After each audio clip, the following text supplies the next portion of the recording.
చాలా దివ్యమైన రోజు ఆయన. నీ చెల్లెలకి శుభం కలగాలని, మన కార్యక్రమం జయప్రదం కావాలని మనసారా వినాయకుడిని కోరుకుని నమస్కరించుకో.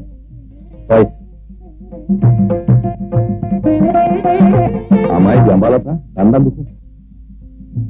మరి దండలు మార్చుకోమంటారా? ఆగవయ్యా ఆగు. చూడమ్మా, నువ్వు నాటకాల్లో నటించడం కాదు, ఇక్కడ నువ్వు కాస్త పెళ్లి కూతుర్లా సిగ్గు అభినయించాలి. కిరాయి తీసుకున్నావు కదా. ఇప్పుడు కొట్టవయ్యా, కొట్టు. ఇప్పుడు దండలు మార్చుకోండి. ఆగవయ్యా. పెళ్లి కొడుకు బాగున్నాడు, శోభనలో కూడా నటించమంటారా? ఇది ఎక్కడ పడవండి బాబు. కంగారు పడకు, శోభనం సీన్కి వేరే హీరోయిన్ ఉంది. నేను చూసి అబ్బాయి కొంచెం ఇబ్బంది పడుతున్నాడు, నువ్వు వెళ్ళు. మీరు వెళ్ళండి, మీరు వెళ్ళండి. ఇక నటించకు.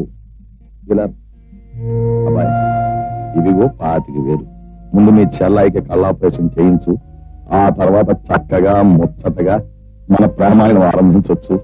ఆ కామాయణం నా చెవులారా విని మనస్సారా నిద్రపోతాను. ఇంకా ఎందుకు మెడబరువు తీసేయి. నేను హాస్పిటల్లో ఉండడం ఎందుకన్నయ్యా? ఇంటి దగ్గరే ఉండి మందులు వాడుకోవచ్చుగా. వాడుకోవచ్చునుకోమ్మా, కానీ మందులు తగ్గిపోయేటప్పుడు మళ్ళీ ఎప్పుడు తిరగబెట్టినా తిరగబెట్టచ్చు. అందుకని డాక్టర్ గారు సలహా ఇస్తూ నువ్వు హాస్పిటల్ ఉంటే మంచిదన్నారు. కానీ చాలా డబ్బు ఖర్చు అవుతుంది కదన్నయ్యా. డబ్బు ఖర్చు టైంలో దాని గురించి ఆలోచిస్తుంది. ఎందుకంటే ఈ మధ్య నా స్నేహితుడు ఫారెన్ వెళ్ళిపోతూ ఆయన ఫ్యాక్టరీ షేర్స్ అవి అన్ని నాకు ఇచ్చి వెళ్ళిపోయాడు. డబ్బుల గురించి కనిపెట్టుకోవచ్చు. అబ్బా, అంబాజీపేట అమ్మేసి అమెరికా కొన్న వాళ్ళగా ఎందుకురా గావు కేకలు? ప్రేమ నాకిచ్చి పెళ్లి చేయకపోతే ఇంకా గట్టిగా అరుస్తాను. నీ చేత ఇళ్ళ నుంచి గుడిసి కొనిపించేస్తాను. ప్రేమ నువ్వు కాకపోతే ఇంకెవరు చేసుకుంటారా? పిచ్చి వెధవా, పిచ్చి వెధవా అని. కాకపోతే నువ్వు పని చేయాలి. ఏమిటి? అది ఓకే, సినిమా హీరోలాగా రెచ్చిపోయి ప్రేమించేస్తాను.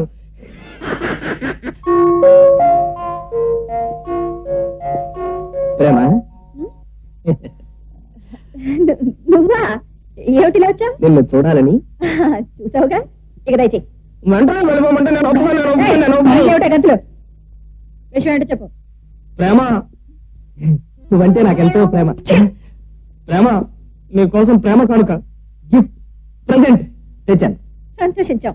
ఏమిటది?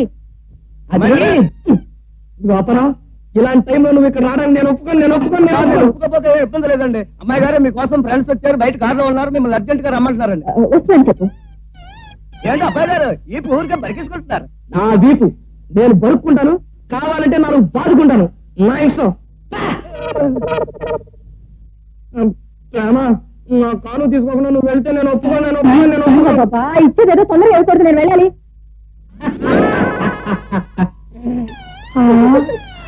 రేకులు లేకుండా పువ్వు ఉంటే నేను ఒప్పుకోను.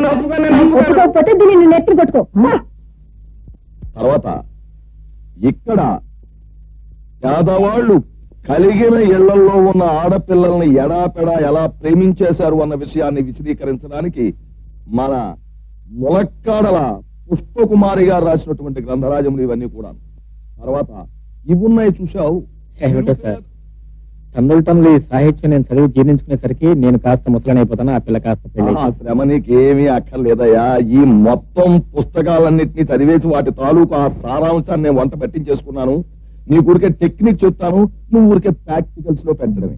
ప్రేమ, నిన్ను నేను నన్ను కన్నా మిన్నగా ప్రేమిస్తున్నాను అన్న డైలాగు హీరో పక్కన హీరోయిన్ ని కారులో కూర్చోబెట్టుకుని హీరో డ్రైవ్ చేస్తూ బయట వర్షం కురుస్తున్నప్పుడు మాత్రమే చెప్పాలి. నేను నిన్ను ప్రేమిస్తున్నాను అని ప్రేమికురాలకు చెప్పడానికి బయట వర్షం రావడానికి ఎందుకు చెప్పాలంటే, నువ్వు అన్నమాట అమ్మాయికి నచ్చక కోపం వచ్చినా బయట కురుస్తున్న వర్షానికి భయపడైనా దిగి వెళ్ళిపోకుండా కూర్చుని పోతుంది. సరే అనుకోండి, మరి నాకు డ్రైవింగ్ రాదే. అబ్బా, నవలా కథానాయకుడికి రాదు అనే మాట ఉండకూడదయ్యా. పిడకలు చరచడం దగ్గర నుంచి ప్లేన్ నడపడం వరకు అన్ని వచ్చి ఉండాలి, అది రూడు. కారు ఎప్పుడు నిదానంగా రోడ్డు చూసి డ్రైవ్ చేస్తూ ఉండాలయ్యా. నువ్వు డ్రైవ్ చేయడం బాగా వస్తే ప్రేమ నువ్వు కలిసి షికారు వెళ్తూ ఉండొచ్చు.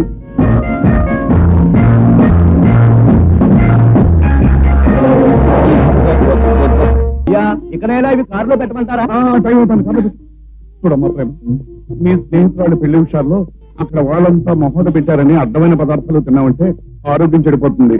ఆ పైన డాడీ, ఉదయం నుంచి నువ్వు జాగ్రత్త చెప్తూనే ఉన్నావు. నువ్వు ఇలా చెప్తున్నా ఉన్నావు అనుకో ఆ ట్రైన్ కాస్త వెళ్ళిపోతుంది నేను కాస్త ఇక్కడ ఉంటాను అవునమ్మా ఆ మాట నిజమే. పదమ్మా, పద. చూడమ్మా ట్రైన్లో జాగ్రత్త. అది మన బస్సు కాదు, అనుకున్న రూట్ లో అనుకున్న స్పీడ్ లో వెళ్ళటానికి.